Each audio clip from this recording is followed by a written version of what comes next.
Bienvenue à tous sur le seul site qui traite des liens très étroits entre le développement personnel et les politiques publiques. En effet, notre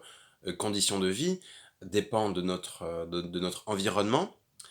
et notre environnement dépend de l'organisation de notre société. Donc nos envies, nos pensées découlent de notre culture et de notre organisation sociétale. C'est la raison pour laquelle si nous voulons améliorer notre société et donc diminuer la vulnérabilité des humains quant à l'incohérence organisationnelle de ce qu'ils vivent, il est nécessaire de réfléchir à être en bonne santé, à être épanoui et en même temps à avoir des outils pratiques pour améliorer notre territoire. Alors pour être en bonne santé, c'est très simple. Il suffit de bien manger, de bien mâcher, de privilégier une nourriture locale, sans pesticides, plutôt privilégier des fruits et légumes à la viande. Bref, renseignez-vous et faites attention aux recherches, puisque c'est de toute façon très compliqué de trouver des recherches indépendantes, puisque une recherche scientifique coûte énormément et que seuls les gouvernements et les multinationales sont en mesure de financer des recherches. Donc avant tout, soyez votre propre scientifique, observez ce qui se passe autour de vous et à l'intérieur de vous. Donc on a parlé de la nutrition, maintenant la respiration, ce qui est très important, c'est de temps en temps de respirer en profondeur par le nez, comme ceci.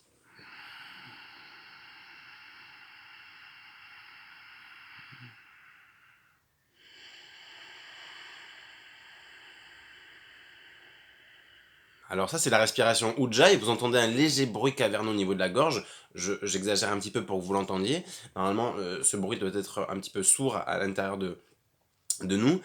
Et en fait, ça va permettre de suroxygéner nos cellules, donc de les suralimenter en énergie, et en même temps de stimuler la même partie du cerveau que stimule le THC. Donc ça va développer notre sentiment de connexion à notre environnement, et en même temps, ça va être euphorisant.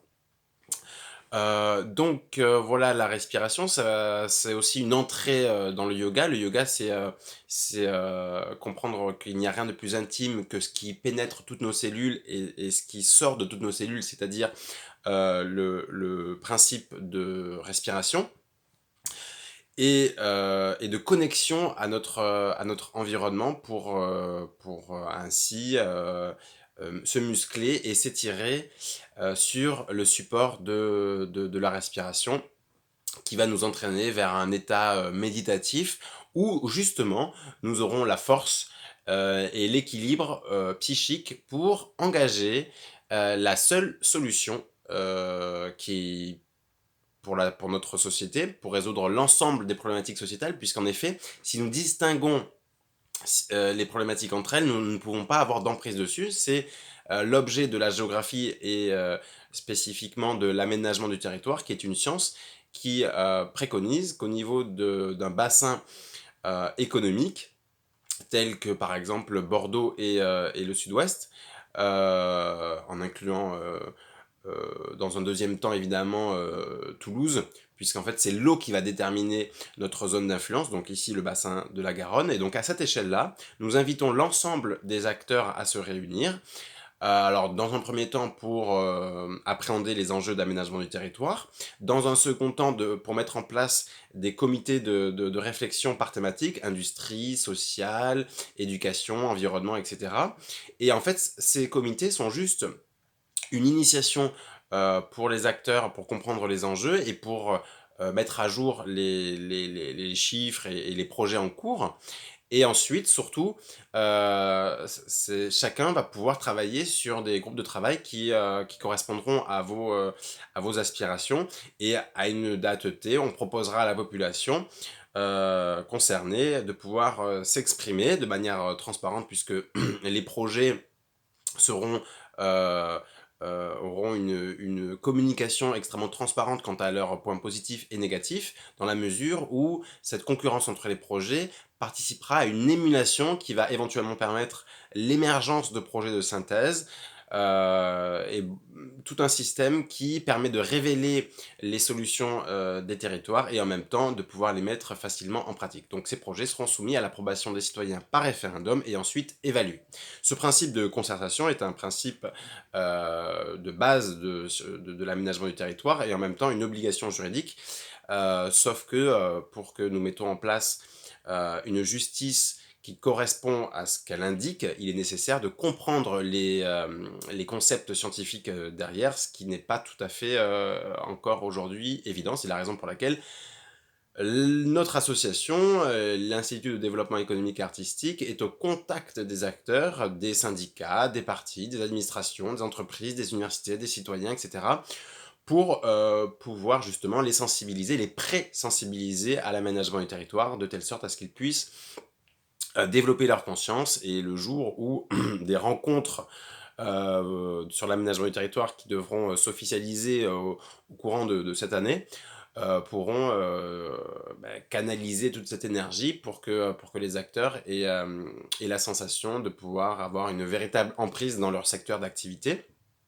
mais en même temps à l'intérieur de leur structure, mais également sur l'ensemble de la situation économique de la région,